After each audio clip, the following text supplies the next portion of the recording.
All right, let's talk about that feeling. You know the one I mean. The one where you feel like a complete and total fraud and at any moment everyone's going to figure it out. Well, that feeling has a name. It's called imposter syndrome. And you would be shocked at how common it really is. So let's dive in. Seriously, just think about it for a second. Have you ever been in a meeting or a classroom, and even though you absolutely earned your place there, you have this little voice in your head going, I don't belong here. I just got lucky. If that sounds even a little bit familiar, let me tell you, you are in very, very good company. Just how good is that company? Well, get this. Research suggests that a whopping 70% of people will experience these feelings at some point in their lives. That's 7 out of every 10 people. So let's be crystal clear right now. This is not some strange personal failing. It is a deeply shared human experience. Okay, so what are we actually talking about here? What is this feeling? Let's break it down and get a proper definition for what the experts are referring to. What's really fascinating is that when this was first studied, way back in 1978 by psychologists Pauline Rose Clance and Suzanne Imes, they didn't even call it a syndrome. They called it the imposter phenomenon. And they used this incredible phrase, intellectual phoniness. That right there, that's the whole ballgame. See, it has nothing to do with your actual success. It's about being totally unable to internalize it. You can have the degree on the wall, you can have the promotion, but in your own head, you just can't connect the dots back to your own abilities. So what does this actually look like in real life? Well, you might land a huge project, and your first thought is, wow, that was a total fluke, just good timing. Or maybe you find yourself constantly over-preparing, working twice as hard as everyone else, because you're terrified that if you let up for even a second, they'll see you're not up to snuff. As we go through these, just kind of check in with yourself, see if any of these ring a bell. Now here's the thing, this feeling isn't one size fits all. A researcher named Dr. Valerie Young actually identified 5 distinct types, or different flavors of this feeling. Let's walk through them because you might just see yourself in one of these descriptions. First up, we have the perfectionist. For this person, 99% isn't an A+, it's a failure. They focus entirely on that one tiny mistake, that one thing that wasn't absolutely perfect. And in their mind, that single flaw is all the proof they need that they're a fraud. Next, there's the super person. You know this person. They're trying to be the perfect employee, the perfect parent, the perfect partner all at once.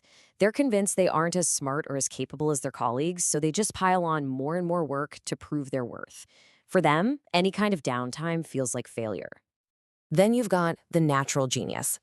This person's entire self-worth is wrapped up in how easily and quickly they can do something.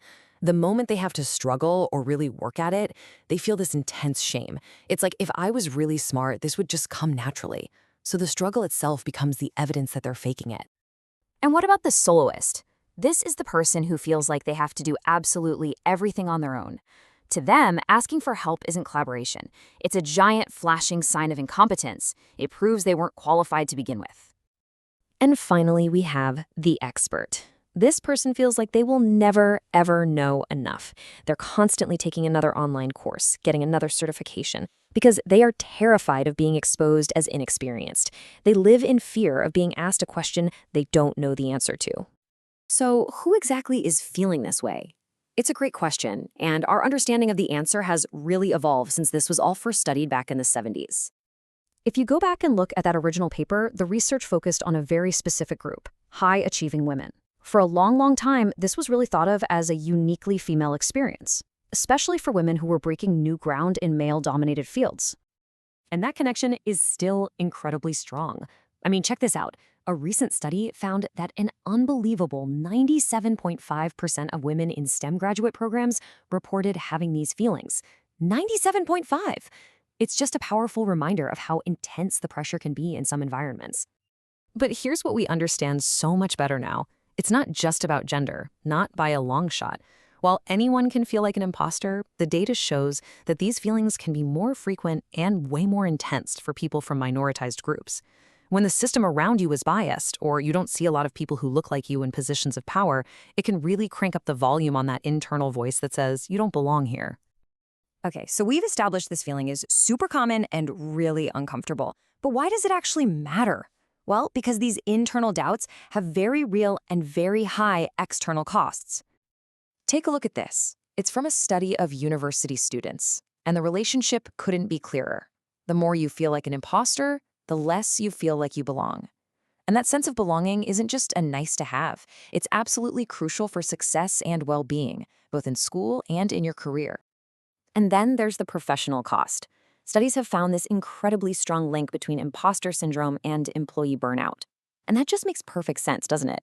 I mean, if you feel like you have to constantly operate at 150% just to prove you deserve your spot, you're on a fast track to complete and total exhaustion. Okay, but I promise it is not all doom and gloom. Here's the good news. You are not stuck with these feelings forever. There are concrete, evidence-based strategies you can use to fight back and rewrite that inner script. Let's walk through them. One of the most powerful tools comes from a practice called cognitive behavioral therapy, or CBT. You can basically boil it down to a simple 3-step process. First, just recognize the thought. Notice it when it pops into your head like, oh, hi there, I'm a fraud thought. Step 2, challenge it. Be a detective. Look for the facts. Okay, brain, you say I'm a fraud, but what about the evidence? Didn't I ace those 3 interviews? And finally, step 3, reframe it.